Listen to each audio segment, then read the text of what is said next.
আসসালামু আলাইকুম রহমতুল্লাহ। আপনারা জানেন ককরোচ জনতা পার্টির আন্দোলনে অস্থির একটা পরিস্থিতির সৃষ্টি হয়েছে। প্রাথমিক সংঘর্ষে সেটা রূপও নিয়েছে।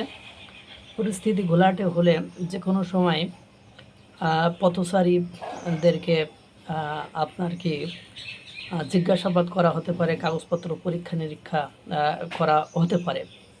এজন্য ভারতে থাকা বাংলাদেশের ভারতীয় হাইকমিশনের কর্মকর্তা পিয়া সেন তার ফেসবুকে স্ট্যাটাসে জরুরি নির্দেশনা দিয়েছে ভারতে অবস্থানরত ভ্রমণকারী বাংলাদেশের নাগরিকদেরকে, যারা ভারতে অবস্থান করে এবং ভ্রমণ করতে বাংলাদেশ থেকে ভারতে গিয়েছে, তাদের জন্য জরুরি নির্দেশনা দিয়েছে। কারণ এই বিষয়টি হয়তো বা বাংলাদেশের উপরে বোধের উপর বিস্ফোরা হয়ে দাঁড়াতে পারে। কারণ জামাত ইসলাম গতকালকে যে অফিসিয়াল স্টেটমেন্ট দিয়েছেন এবং বাংলাদেশের সামাজিক যোগাযোগ মাধ্যমের ইউটিউবাররা যারা বিশেষ করে পরিচিত মুখ, তারা ভারতের সরকারের বিরুদ্ধে এবং আন্দোলনকারীদের পক্ষ নিয়ে একাধিক ভিডিও কিন্তু বানিয়েছে এবং তারা ভাবছে হয়তোবা এই আন্দোলনের মাধ্যমে আপনার নরেন্দ্র মোদী অর্থাৎ বিজেপি সরকারের পতন হবে। কিন্তু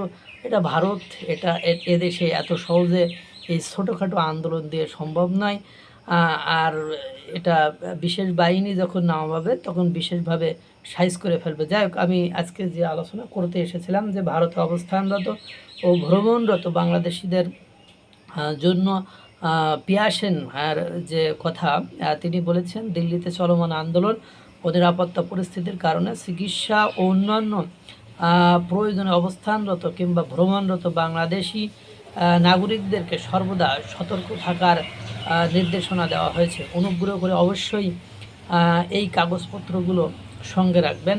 মূল পাসপোর্ট অথবা প্রয়োজনীয় ক্ষেত্রে একাধিক ফটোকপি, যে মূল যে পাসপোর্ট আছে সেটা সঙ্গে রাখবেন। প্রয়োজন হলে একাধিক ফটোকপি সাথে রাখবেন। বৈধ ভিসা ও অন্যান্য প্রয়োজনীয় ভ্রমণ সংক্রান্ত নথিপত্র সাথে রাখবেন। যে হোটেলে অবস্থান করেছেন সেই হোটেলের কার্ড, ঠিকানা ও যোগাযোগ নম্বর সাথে রাখবেন। হাসপাতাল বা চিকিৎসা সংক্রান্ত অ্যাপয়েন্টমেন্ট লেটার যদি থাকে, চিকিৎসার উদ্দেশ্যে যদি যে থাকেন এবং যদি আপনার কাগজপত্রের সাথে থাকে তাহলে সেই অ্যাপয়েন্টমেন্ট লেটারটাও সাথে রাখবেন। যত সম্ভব আন্দোলন হচ্ছে যেসব অঞ্চলে বা জনসমাগম বা জনগণের ভিড় আন্দোলনজনিত কারণে যেসব অঞ্চলে হচ্ছে বা হওয়ার সম্ভাবনা বেশি, ওই সব অঞ্চল থেকে নিজেদেরকে এড়িয়ে রাখবেন। আর এই প্রয়োজনীয় কাগজপত্র রাখবেন।